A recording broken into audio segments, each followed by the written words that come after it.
नमस्कार, मी अमोल मोरे आणि आपण पाहतात बीज डंका. भारताने एलपीजी म्हणजेच लिक्विफाईड पेट्रोलियम गॅस पुरवठा सुरक्षित ठेवण्यासाठी आपल्या आयात धोरणात मोठा बदल केला आहे. अमेरिकेकडून मोठ्या प्रमाणात गॅस खरेदी करण्यास सुरुवात केली आहे. जागतिक तणाव आणि पश्चिम आशियातील अस्थिर परिस्थितीमुळे हा निर्णय घेण्यात आला आहे. मार्च 2026 मधील आकडेवारीनुसार 19 मार्च पर्यंतच्या आठवड्यात भारताने एकूण सुमारे 2.65 लाख टन एलपीजी आयात केला आहे. यामध्ये विशेष बाब म्हणजे अमेरिकेकडून तब्बल 1.67 लाख टन एलपीजी आयात करण्यात आली आहे. तर पश्चिम आशियातून येणाऱ्या पुरवठ्यात मोठी घट ही नोंदवण्यात आली. त्या काळात पश्चिम आशियातून फक्त 89 लाख टन एलपीजी ही आयात करण्यात आली आहे, जी जानेवारी 2026 नंतरची सर्वात कमी पातळी आहे. या बदलामागे प्रमुख कारण म्हणजे पश्चिम आशियातील युद्धजन्य परिस्थिती आणि विशेषतः स्ट्रेट ऑफ हॉर्म्यूज मधील अडथळे. हा समुद्री मार्ग जागतिक इंधन वाहतुकीसाठी अत्यंत महत्त्वाचा आहे. या भागातील संघर्षामुळे तेल आणि गॅस वाहतुकीवर मोठा परिणाम झाला असून भारतासारख्या देशांना याचा मोठा फटका बसत आहे. भारताच्या एलपीजी गरजांपैकी सुमारे 60% पुरवठा खाडी देशांवर अवलंबून आहे. यामुळे या भागातील अडचणी देशात गॅस टंचाई निर्माण होण्याची शक्यता निर्माण करतात. यावर उपाय म्हणून भारताने अमेरिकेसह इतर देशांकडून एलपीजी आयात वाढवण्याचा निर्णय घेतला आहे. सध्या परिस्थिती हाताळण्यासाठी सरकार आणि तेल कंपन्या विविध उपाययोजना आखत आहे. घरगुती वापराला प्राधान्य दिले जात असून औद्योगिक वापरावर काही प्रमाणात निर्बंध हे घालण्यात आले आहे. तसेच पर्यायी इंधनाचा वापर वाढवण्यावर देखील भर देण्यात येत आहे.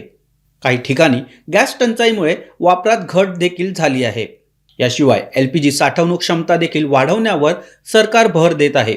देशातील विविध भागांमध्ये नवीन स्टोरेज टर्मिनल्स उभारण्याचे काम हे सुरू असून यामुळे भविष्यातील पुरवठा संकटाला तोंड देणे हे सोपे जाणार आहे. तसेच रिफायनरी आणि आयात टर्मिनल्सची क्षमता वाढवून जलद वितरण व्यवस्था उभारण्यावर देखील लक्ष केंद्रित करण्यात आले आहे. तज्ज्ञांच्या मते सुरक्षेसाठी दीर्घकालीन धोरणे आखणे अत्यंत गरजेचे आहे. केवळ आयात वाढवणे हे पुरेसे नसून देशांतर्गत उत्पादन वाढवणे आणि पर्यायी ऊर्जेच्या स्रोताचा वापर वाढवणे हे देखील तितकेच महत्त्वाचे आहे. बायोगॅस, सीएनजी आणि इलेक्ट्रिक ऊर्जा यासारख्या पर्यायांना प्रोत्साहन दिल्यास एलपीजीवरील अवलंबित्व कमी होऊ शकतं. याचबरोबर आंतरराष्ट्रीय बाजारातील किमतीतील चढ उतारांचा थेट परिणाम भारतावर होत असल्याने किंमत स्थिर ठेवण्यासाठी देखील सरकार प्रयत्न करत आहे. सबसिडी धोरणात बदल तसेच गरीब आणि मध्यमवर्गीय कुटुंबांना दिलासा देण्यासाठी विविध योजना राबवल्या जात आहे. एकंदरीतच भारताचा एलपीजी आयातीत झालेला हा बदल हा केवळ तात्पुरता उपाय नसून दीर्घकालीन ऊर्जा धोरणाचा एक प्रमुख भाग आहे. जागतिक अस्थिरतेच्या पार्श्वभूमीवर ऊर्जा स्रोताचे विविधीकरण करणे ही काळाची गरज बनली आहे. भविष्यात अशा संकटांना सामोरं जाण्यासाठी भारत अधिक सज्ज होत असल्याचं या निर्णयातून स्पष्ट होत आहे. अमेरिकेने जागतिक स्तरावर वाढलेल्या इंधन दरावर नियंत्रण आणण्यासाठी एक महत्त्वाचा निर्णय घेतला आहे. अमेरिकेच्या ट्रेझरी विभागाने इराणच्या समुद्रात अडकलेल्या तेलाच्या विक्रीवर तात्पुरती परवानगी दिली असून ही सूट 19 एप्रिलपर्यंत लागू राहणार आहे.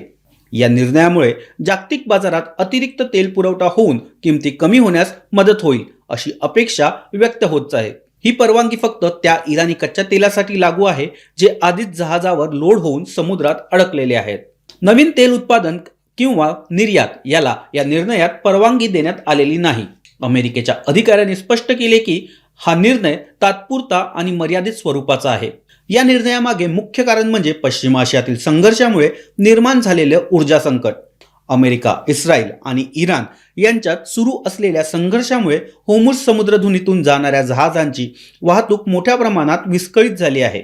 ही समुद्रधुनी जगातील सुमारे 20% तेल वाहतूक करते. या तणावामुळे आंतरराष्ट्रीय बाजारात कच्च्या तेलाच्या किमतीमध्ये मोठी वाढ झाली असून ब्रेंट क्रूडचा दर हा $100 जास्त झाला असून काही वेळा तो $110 देखील पुढे गेला आहे. या वाढत्या किमतीमुळे जागतिक महागाई वाढण्याचा धोका निर्माण झाला आहे आणि अनेक देशांवर आर्थिक ताण देखील वाढला आहे. अमेरिकेचे ट्रेझरी सचिव स्कॉट बेसेंट यांनी सांगितले की या निर्णयामुळे सुमारे 140 दशलक्ष मिलियन बॅरल इराणी तेल जागतिक बाजारात उपलब्ध होऊ शकणार आहे. यामुळे पुरवठा वाढून किमतीवर तात्पुरता दबाव कमी होईल.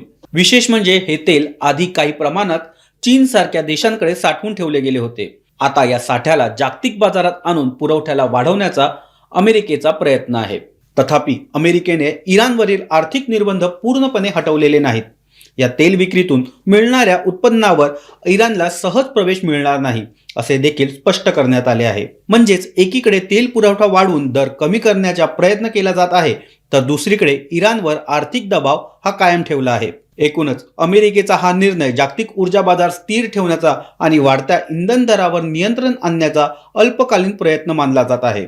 मात्र पश्चिम आशियातील संघर्ष कायम राहिल्यास दीर्घकालीन परिणाम अनिश्चितच राहील। दरम्यान शनिवारी 21 मार्च 2026 रोजी देशातील सराफा बाजारात सोनं आणि चांदी यांच्या दरात मोठी घसरण नोंदवली गेली। गेल्या काही दिवसांपासून अस्थिर असलेल्या मौल्यवान धातूंच्या किमतीमध्ये आज मोठा बदल पाहायला मिळाला। मिळालेल्या माहितीनुसार सोन्याच्या दरात सुमारे 11,000 रुपयांपर्यंतची घसरण ही नोंदवण्यात आली, तर चांदीच्या दरात तब्बल 18,000ची घट झाली आहे।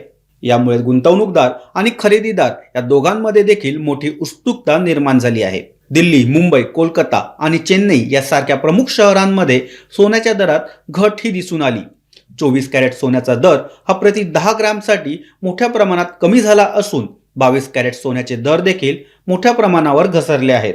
या घसरणीमुळे लग्नसराईच्या हंगामात खरेदीही मोठ्या प्रमाणात वाढली आहे। अनेक ग्राहकांनी या संधीचा फायदा घेत खरेदी करण्यास सुरुवात केली आहे।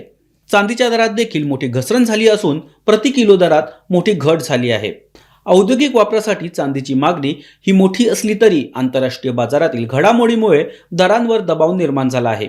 विशेषतः डॉलरच्या मजबूतीमुळे आणि जागतिक अर्थव्यवस्थेतील अनिश्चिततेच्या वातावरणामुळे मौल्यवान धातूंच्या किमतीमध्ये चढ उतार हा होत आहे। तज्ज्ञांच्या मते ही घसरण तात्पुरती असू शकते। आंतरराष्ट्रीय बाजारातील बदल आणि व्याज दरातील वाढ आणि गुंतवणूकदारांची सुरक्षित गुंतवणुकीकडे झुकणारी प्रवृत्ती यामुळे पुढील काळात हा पुन्हा दर वाढण्याची शक्यता व्यक्त केली जात आहे। यामुळे दीर्घकालीन गुंतवणूक करणाऱ्यांनी विचारपूर्वक निर्णय घ्यावा असा सल्ला तज्ज्ञ देत आहे। एकूणच सोनं आणि चांदी यांच्या दरातील ही मोठी घसरण बाजारासाठी महत्त्वाची मानली जात आहे। काहींसाठी ही गुंतवणुकीची सुवर्ण संधी ठरू शकते, तर काही गुंतवणूकदारांसाठी ही सावध राहण्याची वेळ आहे। आगामी काळात जागतिक आर्थिक परिस्थिती आणि बाजारातील घडामोडी यांच्यावर हा अवलंबून राहणार आहे। आता वळूया दुसऱ्या महत्त्वाच्या बातमीकडे। भारताच्या परकीय चलन साठ्यात पुन्हा एकदा मोठी घसरण ही नोंदवली गेली। रिझर्व्ह बँक ऑफ इंडिया यांनी जाहीर केलेल्या ताज्या आकडेवारीनुसार 13 मार्च 2026 रोजी संपलेल्या आठवड्यात देशाच्या परकीय चलन साठ्यात तब्बल 7.5 अब्ज डॉलर्सची घट ही नोंदवली गेली। या घसरणीनंतर भारताचा एकूण फॉरेक्स साठा हा 709.76 अब्ज डॉलर्स इतका झाला आहे। ही घट सलग दुसऱ्या आठवड्यात नोंदवण्यात आली। यामुळे अर्थव्यवस्थेबाबत काही प्रमाणात चिंताही व्यक्त केली जात आहे।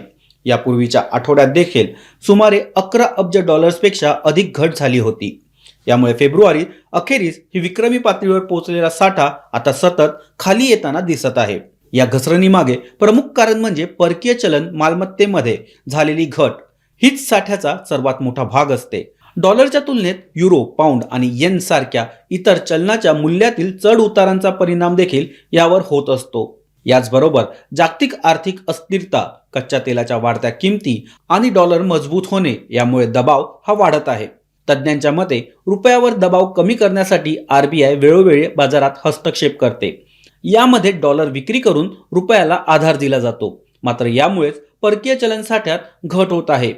अलीकडच्या काळात जागतिक तणाव, विशेषतः पश्चिम आशियातील परिस्थिती आणि ऊर्जा बाजारातील अस्थिरता यामुळे भारतासारख्या आयात आधारित अर्थव्यवस्थेवर अतिरिक्त दबाव हा निर्माण झाला आहे।